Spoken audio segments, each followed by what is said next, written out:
Our mission is to expose bullies, pedophiles, racists, scammers, and trolls. He's a TikTok crusader taking down one troll at a time. He goes by the name The Great Londini. I didn't realize until I looked around social media and I uncovered how much vitriol there is, how much hate there is. The man is a mystery to his more than 3 million followers, only seen in masks and in silhouette. If we are coming to expose you to your parents or the police or your employer, it's because you've already crossed the line. There's no stepping back over it. To those of you who still believe you can harass the innocent, you may want to check our videos. If we catch you playing a stupid game, you will win a stupid prize.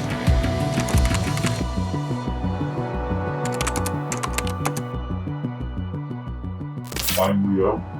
I founded the Great Londini movement to hunt down bullies, pedophiles, racists, scammers, and trolls, and to make the online community safer.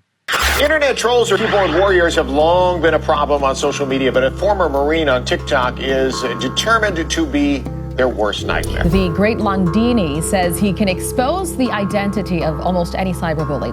He does it with the help of 20 of the top cybersecurity experts in the world. One of my most viral videos was of a man who told a police officer to end his own life. I mean, I don't like criminals, doesn't mean I'm gonna go wish death upon them. And I went to find out who it was, and it was a lawyer or somebody who had just passed the bar. Would you hire a lawyer that made this comment about a police officer? Neither would we. So what should be done about it? I always think of the issue as an issue amongst mostly adolescent children who are just immature. I didn't understand how somebody so educated would say something so disgusting. If we know that it's somebody who is underage, the major goal, really the only goal, is finding their parents. If we can't find their parents for whatever reason, but we do know the general vicinity of where they live, we'll contact the school district or the school principal and we'll let them see the information that we have. This comment is unacceptable. The child that made it was counting on remaining anonymous.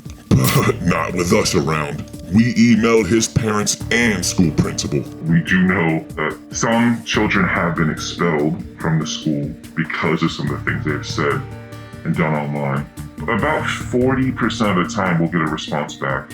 And the majority of the responses that we get back are, I didn't know, very apologetic. So I would say a good 50-60% is all, apologetic and thankful, and the other, 40% is it's more what you would expect from somebody who raised a child that would be acting that way. Our mission is to educate people about everything you say and do on the internet. You may not think it has any consequences or any adverse effects, but it does, and people are taking their lives. We're trying to do that in the best way humanly possible without violating any guidelines. Of course, TikTok keeps moving the target. We were banned 9 times. This recent account that I'm on right now, I've had it for a little under 3 months. If you add up all the followers we've had, we're a little bit over 11 million followers so far.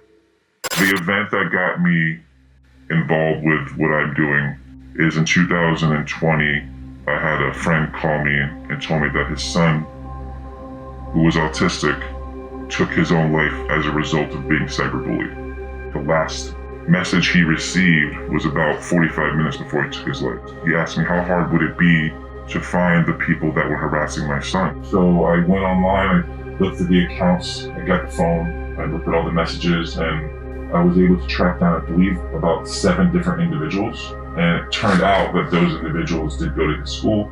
I found the parents of the kids and I gave that information to him. And for him, even though he only got responses, I believe, from 2 of the parents, he feels like it gave him some closure. It made me feel like, if I can do something, I have to do something. I have to try to help more fathers who are suffering like my friends. I'm the person that doesn't want you to come home to your child and discover that they took their own life because of online bullying. If that makes me a vigilante, then so be it. The Great Londini isn't a person. There's several people. We had 20 people when I started, and now we have a lot more. I've been in the cybersecurity industry for over 20 years. So when I reached out for help, I reached out to the people who I knew, and they were all high up. When I say high up, we're talking about people at Microsoft, talking about people within the cybersecurity industry for the government that are really the top ethical hackers and just computer engineers in the world. The age range would probably vary between in the 60s down to roughly 27. They kind of walked me through, if this is what you were going to do, this is how you would do it legally, ethically, and smartly.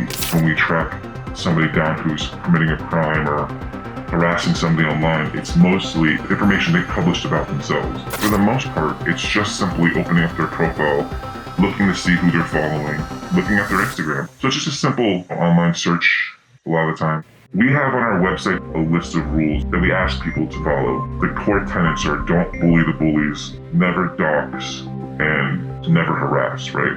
There have been a lot of times where people will use the name Londini as like the sharp end of the stick. If you don't stop harassing them, the Londinis are going to come after you. Londini army, Londini this. It doesn't exist. We're basically the technical equivalent of mall cops. We observe something and we report it. If we're coming after you or trying to expose you, it's a foregone conclusion. We're not going to threaten you. There's no buyout. Let this be a lesson. No mercy.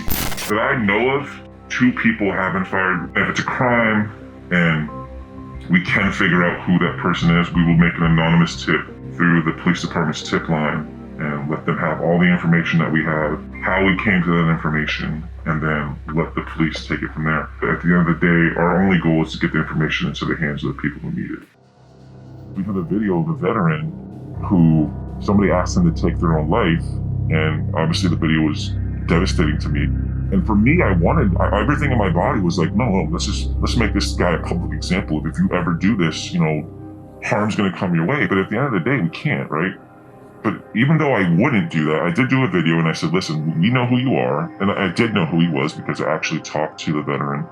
And the veteran said, hey, I know who this guy is. He's been harassing me. We were able to track the person down. But that was it. We said, we know who you are, stop. And we were hoping that would be a deterrent from other people. But that wasn't enough for some people. So a lot of people, including people that claim to be Londinis, went and found somebody who has a similar name and put their name on the internet. Several users have attempted to dox this commenter. This resulted in an innocent man being harassed. This is the reason why we never post private information publicly. His job was threatened, his life was threatened. So I had to go onto the account again and make another video saying, you're not the judge, you're not the jury, you're not the executioner. You have to let the people responsible handle these things and stop presenting things as facts, because you're going to get people either fired, hurt, or killed. I have read the content moderation guidelines religiously on TikTok, and I don't violate them. I just don't. Now, they change from time to time, but every time they change, I read them and I stay within those rules. So, again, I don't know why. I think it has a lot to do with the fact that they don't like me calling out the problems. I'm a constant reminder that there's absolutely no way to moderate millions of hours of footage, and there's never going to be an end game for that.